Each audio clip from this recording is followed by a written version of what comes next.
नमस्कार आपण समस्त को टीबीसी ओडिया चैनल रे स्वागत। बंधुगण आज मु आपण मानंको एही वीडियो रे एमिते एक आयुर्वेदिक प्रयोग कहिबाको जाउछि जो आयुर्वेदिक प्रयोग समस्त पुरुष समस्त स्त्री माने यह अति सहज रे व्यवहार करि परिबे। एमिति अधिकांश स्वामी स्त्री माने अछंती जो माने कि विवाह कला परे तांकर शीघ्र उत्तेजित हो न थाए, शीघ्र बीर्यपात हो जाउ थाए, तांकर धातु पतला हेउ थाए, ता सहित अनेक पुरुष मानकर नपुंसकता समस्या रही थाए, शीघ्र ही उत्तेजित हो न थाए। जदि भी से मानकर नपुंसकता न थाए ताले से मानकर शीघ्र पतन समस्या थाए, तांकर शीघ्र ही डिस्चार्ज हो जाउ थाए। जदि आपण मध्य निजर स्वामी निजर स्त्री सहित मिलन कर समय विलंब हेउछि बा कोनोसी समस्या हेउथाए ताले आपण माने एही आयुर्वेदिक रो सहाय्य नियंतु। कारण मु आपण माननकु एही वीडियो रे जो आयुर्वेदिक प्रयोगटी जणैबाकू जाउछि एही आयुर्वेदिक प्रयोग आपण जदि करिनेबे ताले आपणकर धातु पतला हेउछि बा बीर्य पतला हे जाउछि ताले मोटा हबो। जदि आपणकर नपुंसकता अछि शीघ्र ही उत्तेजित हेउ नाही ताले आपणकर सेही समस्या दूर हबो।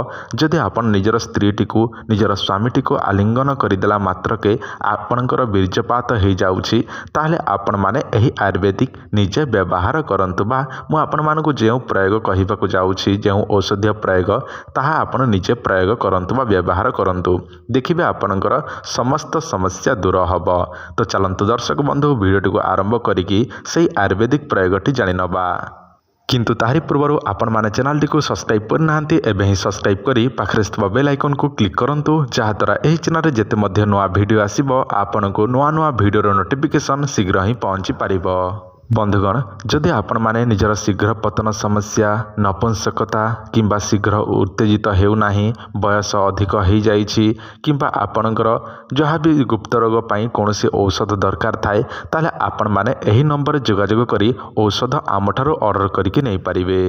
औषध विषय अधिक किसी जानवाक चाहूले डिस्क्रिप्शन रे से वीडियो रे लिंक दे देछि जो वीडियो रे से औषध विषय जणै दिया जाइछि एवं केमिति व्यवहार करिवे ताहा मध्य जणै दिया जाइछि। तो से वीडियो देखंतु, किंतु जो नंबर दिया जाइछि सेतिरे से नंबर वर्तमान स्विच ऑफ अछि, किंतु एही नंबर रे आपण माने जोगाजोग करि परिबे।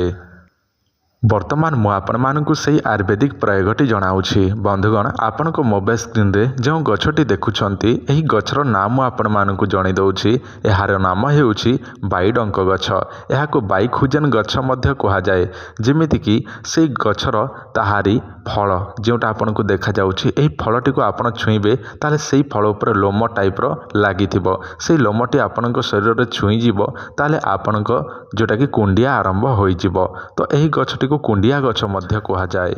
एही बाईडंक गछ जंगल रे अधिकांश जगार देखिबाकू मिली थाए। तो एही गछर मंजी आपण को आवश्यक हेबो निजर समस्त समस्या को ठीक करिबा पाई, जेमिति कि गुप्त रोग को ठीक करिबा पाई। आपण माने करिवे कोन, जदि जंगल रे मिली जाए ताले एही गछर ताहारी फलटी को छिंडे के आनंतु, हाथ रे हैंड ग्लोव लगांतु एवं आणंतु। ताहापर से मंजीटी को सुखई नियंतु। देखंतु दुई टाइप रो ताहारी मंजी बाहरिबो, कला एवं धला। जदि आपण माने जंगल रे पाई परिबे नाही ताले ऑनलाइन रो मध्य मगई परिबे, जे कोनसे आयुर्वेदिक सेंटर रे मध्य पाई परिबे। किंतु आपण जदि परिबे ताले एही जो गछर जो फल विषय कहूछि एही फल तारी गुंड मध्य ऑनलाइन रे मिली जाउछि। तो आपण बाईडंक मंजी पाउडर मध्य आनी परिबे जे कोनसे आयुर्वेदिक सेंटर। सेही पाउडर टी को कोन करिवे, सेही मंजी टी को आपण कोन करिवे जदि अछि ताले कोन करिवे जोटा कि पाउडर करि नेबे। किंतु तारी पूर्व सेही जो मंजीटी को क्षीर रे प्रथमे गरम क्षीर रे आपण जोटा कि गरम करिवे, ताहापर फुटी गला परे सेही मंजीर ताहारी ऊपर अंश को बाहर कर नेबे बा ताहारी चोपा छड़ेबे एवं जो शस थिबो ताहाको आपण सुखै नेबे एवं गुंड कर नेबे।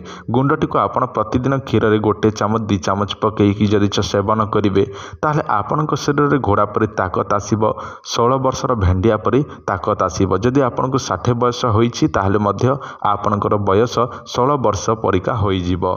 जदि आपण माने व्यवहार करबाकू चाहुछंती एही बाईडंक मंजी ताले आपण माने व्यवहार करंतु, अनेक फायदा हबो। जदि आपण को औषध दरकार अछि आमठार नबार अछि गुप्त रोग पाई चाहा भी समस्या पाई नबार अछि ताले आम सहित सेही नंबर रे जोगाजोग करंतु, जे नंबरटी वीडियो रे देखिले।